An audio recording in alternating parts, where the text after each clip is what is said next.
ولات شورش ریخستن بناوی کارکرا دهاتن ناف کرن. لی دیاره بازرگانی بوا دهاتا کرن. در روجاوای کردستان ده اف برک وکو انتیکامانه بهترین وا کوچبر بون پنابر بون لهویا پیش روژ خواندوان و جوان ماموسته بکاروان درابن. طالبك جامعنا أمغانا ماجستير مخوان حتى ماجستير نتيجة ظروف راهن ملك عملان هي سوري وأم تبني أم مكانها فرصانين أم جبالي أم تنعم العادي شغلن في شغلين بفايدة وند يعني ند مجال عملي مدى شكا راسجي ما أم شبكة يعني خورتي رجافة يعني وضعي هو قلقنا خوشة قلق وكم هنا وضعيها وسهولنا مالي أم شبكة وضع سوري وضع ظروفهم هو دفي موقع غير كده مع إسلام هو يعني دفي أم بيك آخر بيك.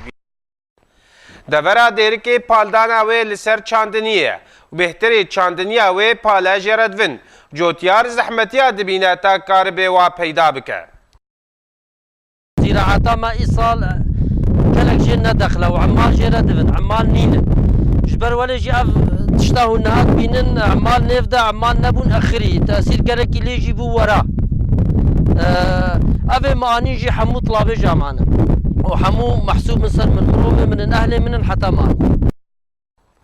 پاله کارکرد بیجن کار ما اف چند روژن او جی تیرا خودی کرنا ما سرانسری ساله ناکه.